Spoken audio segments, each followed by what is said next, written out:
श्री सीता रामचंद्राभ्याम नमः। स्वागत है आप सभी का हिंदू ग्रंथावली ऑडियो बुक चैनल में।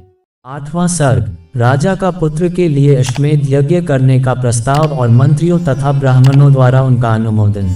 संपूर्ण धर्मों को जानने वाले महात्मा राजा दशरथ ऐसे प्रभावशाली होते हुए भी पुत्र के लिए सदा चिंतित रहते थे। उनके वंश को चलाने वाला कोई पुत्र नहीं था।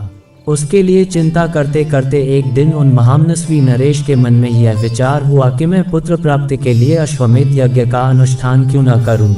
अपने समस्त शुद्ध बुद्धि वाले मंत्रियों के साथ परामर्श पूर्वक यज्ञ करने का ही निश्चित विचार करके उन महातेजस्वी, बुद्धिमान एवं धर्मात्मा राजा ने सुमंत्र से कहा, मंत्रिवर, तुम मेरे समस्त गुरुजनों एवं पुरोहितों को यहाँ शीघ्र बुला ले आओ।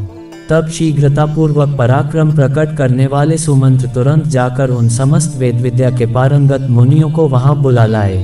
सुयज्ञ, वामदेव, जाबाली, काश्यप, कुलपुरोहित, वशिष्ठ तथा और भी जो श्रेष्ठ ब्राह्मण थे, उन सब की पूजा करके धर्मात्मा राजा दशरथ ने धर्म और अर्थ से युक्त यह मधुर वचन कहा, महर्षियों, मैं सदा पुत्र के लिए विलाप करता रहता हूँ। उसके बिना इस राज्य आदि से मुझे सुख नहीं मिलता। अतः मैंने ये निश्चय किया है कि मैं पुत्र प्राप्ति के लिए अश्वमेध द्वारा भगवान का यज्ञ करूं। मेरी इच्छा है कि शास्त्रोक्त विधि से इस यज्ञ का अनुष्ठान करूं। अतः किस प्रकार मुझे मेरी मनोवांछित वस्तु प्राप्त होगी, इसका विचार आप लोग यहाँ करें। राजा के ऐसा कहने पर वशिष्ठ आदि सब ब्राह्मणों ने बहुत अच्छा कहकर उनके मुख से कहे गए पूर्वोक्त वचन की प्रशंसा की। फिर वे सभी अत्यंत प्रसन्न होकर राजा दशरथ से बोले, महाराज, यज्ञ सामग्री का संग्रह किया जाए, भूमंडल में भ्रमण के लिए यज्ञ संबंधी अश्व छोड़ा जाए तथा सरयू के उत्तर तट पर यज्ञ भूमि का निर्माण किया जाए।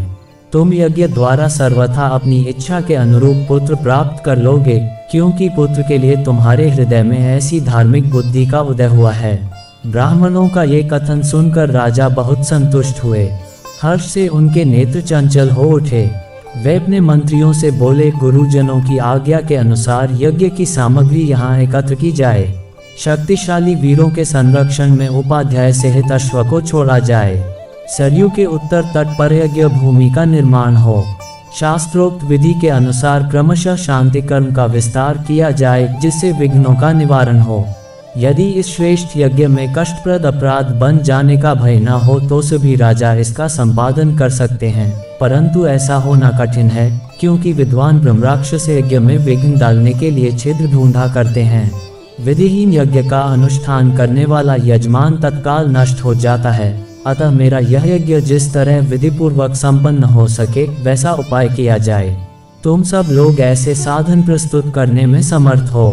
राजा के द्वारा सम्मानित हुए समस्त मंत्री पूर्ववत उनके वचनों को सुनकर बोले, बहुत अच्छा, ऐसा ही होगा। इसी प्रकार वे सभी धर्मज्ञ ब्राह्मण भी नृपश्रेष्ठ दशरथ को बधाई देते हुए उनकी आज्ञा लेकर जैसे आए थे वैसे ही फिर लौट गए। उन ब्राह्मणों को विदा करके राजा ने मंत्रियों से कहा, पुरोहितों के उपदेश के अनुसार इस यज्ञ को विधिवत पूर्ण करना चाहिए। वहां उपस्थित हुए मुनियों से ऐसा कहकर परम बुद्धिमान नृपश्रेष्ठ दशरथ उन्हें विदा करके अपने महल में चले गए।